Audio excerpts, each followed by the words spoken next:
لا إله إلا الله محمد رسول الله لا إله إلا الله محمد رسول الله لا إله إلا الله محمد رسول الله لا إله إلا الله محمد رسول الله.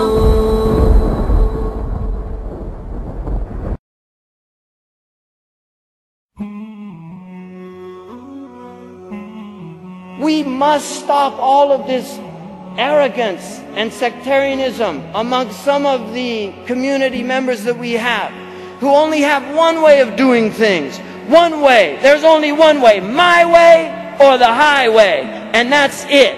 My way or the highway. No. We have a religion that is deeply nuanced. It has a broad usul. There are multiple interpretations for many of the rulings of Islam. And beware of arrogating to yourself the role that Allah subhanahu wa ta'ala has given to His self alone. Allah knows His religion.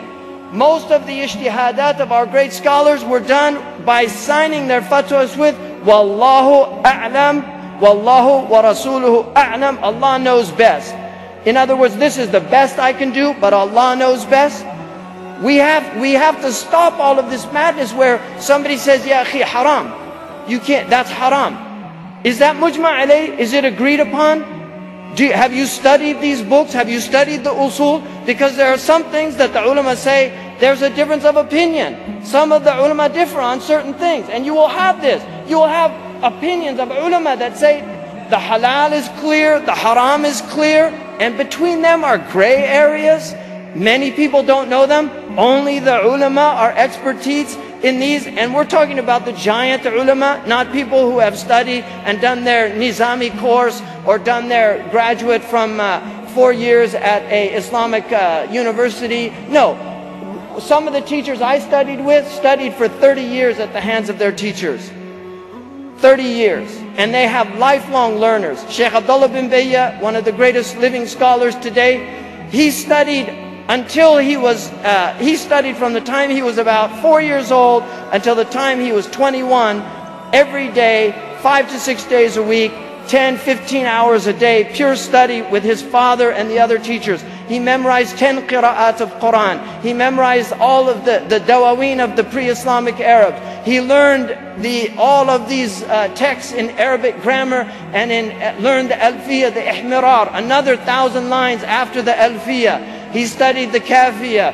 He studied the Mukhtasar Khalil, memorized the whole mashhur of the madhab of Imam Malik. Wallahi, when you see him with his piety and the way he addresses these issues, Allahu A'lam. I've heard him many times say, Allah knows best. This is the best I can do. And I've asked him about a hadith. He said it's not in the 6 collections. This is a level. And then we have people saying, who is Sheikh Abdullah bin Bayya? Who is he? Who are these dwarfs? Really, who are, with no offense to physical dwarfs. I'm talking about intellectual dwarfs. Physical dwarfs, that's not a problem. You know, that's the way Allah created them. But an intellectual dwarf, you created yourself.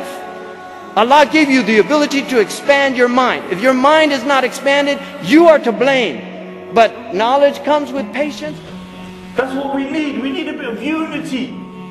We don't need, you know, we got too many guys with chips on their shoulder. It's true. You know, we got too many guys who think that they are only on the haqq.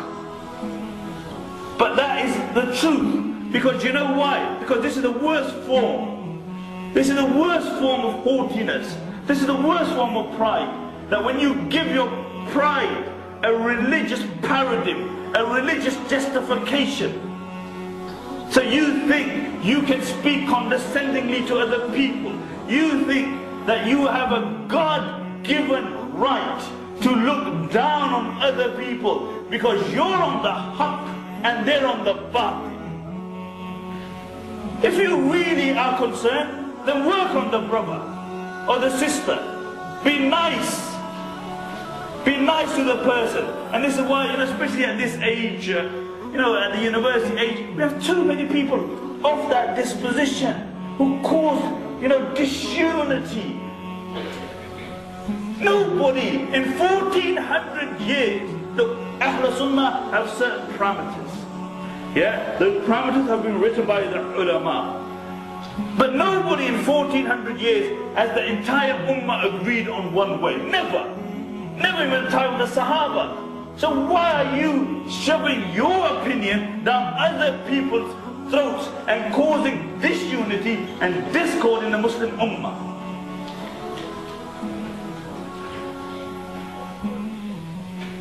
And this is something, we need to understand, because often we are the greatest cause of disunity. People have different approaches to us.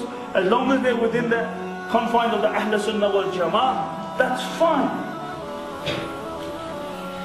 But we should not make us people, who look at people in a condescending way or look down on people. We need a bit of unity here.